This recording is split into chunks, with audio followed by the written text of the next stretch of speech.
नमस्कार दोस्तों मैंने अभी अभी दी मैजिक ऑफ श्री नाम का एक नया शो जियो सिनेमा पर देखकर कंप्लीट किया है। शो में टोटल 10 एपिसोड हैं, आधे आधे घंटे की लेंथ है। एंड लेट मी टेल दोस्तों, काश कि मैं कह सकता कि इस शो का स्टार्ट जितना अच्छा, इंटरेस्टिंग और इंगेजिंग था, आगे चलकर ये शो उन सारी चीज़ों को, उन सारे एलिमेंट्स को बरकरार रखता है, लेकिन नहीं रख पाता। अनफॉर्चुनेटली बात ये है कि पहले प्लॉट पर आते हैं, बाकी की बातें बाद में करेंगे। तो चीज़ें यहाँ पर यूँ होती हैं कि शो 1996 में दिल्ली में सेट है एंड यहाँ पर एक परिवार को फोकस करता है, जहाँ पर एक बीबी है जिसका नाम श्री है, हस्बैंड है जिसका नाम नवीन है, दिव्यांका त्रिपाठी ने बीबी को प्ले किया है, नमित दास ने हस्बैंड को प्ले किया है। दोनों के दो प्यारे छोटे छोटे बच्चे भी हैं एंड सब कुछ सही चल रहा होता है। फिर उसके बाद जो नवीन है, उसका जो बिजनेस है वो ठप पड़ जाता है। वो अपने परिवार को पीछे छोड़ करके कहीं और चला जाता है, बीबी घर पे अकेली रह जाती है, उसको बच्चों को भी संभालना है।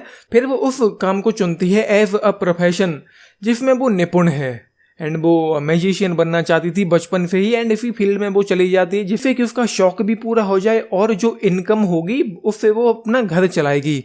बस ये है इस शो की कहानी। एंड उसके बाद वो मैजिक सीखती है, एक टीचर मिलता है उसको, जिसको जावेद जाफरी ने प्ले किया है, जिनका नाम यहाँ पर इस शो में सलीम है।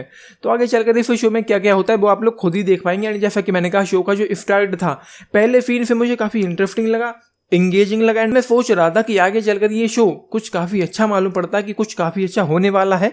लेकिन जैसे जैसे ये शो प्रोग्रेस करता जाता है, तीसरे चौथे एपिसोड तक पहुंचते पहुंचते धीरे धीरे मेरा इस शो से इंटरेस्ट जो था वो कम होने लग गया था। हालांकि मैं कहूँगा कि 3 एपिसोड तो काफ़ी अच्छे रहे थे इस शो के, क्योंकि स्टार्ट हुआ है, चीज़ें बिल्डअप हो रही हैं, स्टैब्लिश हो रही हैं, किरदार हमारे सामने रखे जा रहे हैं, उनमें कुछ बात है, लाइकेबल लगते हैं। उनको स्टार्ट में ही इतना डेवलप भी किया गया है कि हम उनमें इन्वेस्ट हो जाते हैं। उनके साथ कुछ चीज़ें होती हैं तो उनका एक इम्पैक्ट हमारे ऊपर पड़ता है कि इमोशनल एंगल किरदारों में वहाँ तक देखने को मिला था। लेकिन इस शो की जो लंबी लेंथ है वो कहीं ना कहीं इस शो को ले डूबती है।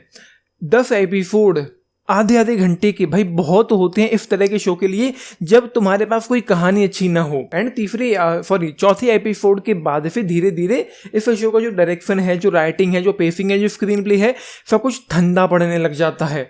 और फाइनल एपिसोड तक तो हाल ये हो गया था कि 10वां एपिसोड मुझे इतना ज़्यादा बोर कर रहा था कि मैं क्या ही बताऊँ। पूरी तरीके से ठंडा, फिलोसोफ्ट, कमजोर लगा है। हालांकि इस शो से हम ये एक्सपेक्ट तो नहीं कर सकते हैं कि इस शो में कोई इंटेंसिटी हो या एक्साइटमेंट हो, कुछ बहुत बड़ा मसाला हो, नहीं है। और मैंने एक्सपेक्ट किया भी नहीं था कि इस शो में मुझे कुछ ऐसा देखने को मिलेगा। लेकिन मैं ये चाहता था कि कम से कम ये शो मुझे अपने साथ इंगेज करके रखे, बांध कर रखे। जो किरदार हैं जितने इंटरेस्टिंग, जितने लाइकेबल वो स्टार्ट में लग रहे थे, आगे चलकर इस शो की दुनिया और ज़्यादा डीप में हमको लेकर के जाए और ज़्यादा हमको अपने साथ इंगेज करके रखे। हमको ये लगे कि आगे चलकर इस शो में और मज़ा आने वाला है, पोटेंशियल नज़र आ रहा है कि हमको आगे देखना है। लेकिन नहीं है। जैसे जैसे वो उस जादू को सीखने में, उन चीज़ों में उलझने लग जाती है, वैसे वैसे ये ठंडा पड़ने लग जाता। फिर यहाँ पर कुछ बचता नहीं है। एंड इस शो में एक सीन था, 8वें या 7वें एपिसोड में सीन रहा होगा, एक जादूगर आता है जो कुतुब मीनार को गायब करता है। एंड जैसे ही वो उसकी एंट्री होती है, मैं वहीं पर समझ गया था कि ये किरदार कौन होने वाला है जो बहुत पहले गायब हो गया था, ये अब लौट करके आया है। और 9th एपिसोड के एंड में जब उसका फेस रिवील हुआ, मुझे बिल्कुल भी सरप्राइजिंग, शॉकिंग कुछ भी नहीं लगा। मुझे मालूम था, पहले से मैं कॉन्फिडेंट था कि ये वही बंदा है, वो वही देखने को मिलता है। तो यहाँ पर कुछ नया जैसा था नहीं, मुझे यहाँ पर कुछ भी नया जैसा देखने को मिला नहीं है। सो ओवरऑल ये मुझे एक बिलो एवरेज शो लगा है, जिसका स्टार्ट तो अच्छा था लेकिन आगे चलकर वो इस शो को संभाल नहीं पाए और ये कचरे का ढेर होता चला गया जिसमें कुछ भी नहीं बचा। चलो ठीक है, हाँ 1996 में ये शो सेट है, तो वहाँ पर जो भी मैजिक ट्रिक्स ये लोग दिखा रहे हैं, बता रहे हैं, बताने की कोशिश कर रहे हैं, हमने मान लिया, क्योंकि उस ज़माने में टेक्नोलॉजी उतनी अच्छी नहीं होती थी। अगर ये शो 2024 में सेट होता तो मैजिक ट्रिक्स भी जो है वो भी एक से बढ़कर एक घटिया थी।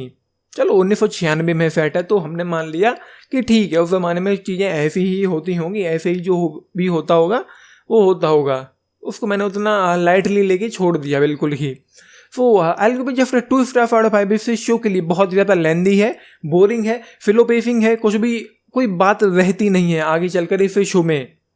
चौथे एपिसोड के बाद फिर धीरे धीरे ये बिखरता हुआ चला जाता है और कभी भी ओवर नहीं पाता है। सो ये है। बाकी 10 में से अगर आप लोग पूछे, मैं जाऊँगा केवल 5 स्टार्स के साथ इस शो के लिए।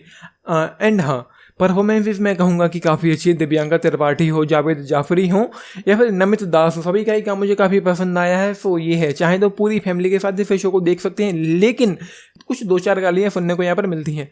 सो आपने देखा है, देख रहे हैं, अपने टिप्स जरूर लिख के बताना। बाकी लाइक चैनल सब्सक्राइब भी करना चैनल को, वीडियो को एंड दिस इज नितेश यानी साइनिंग ऑफ। Thank you.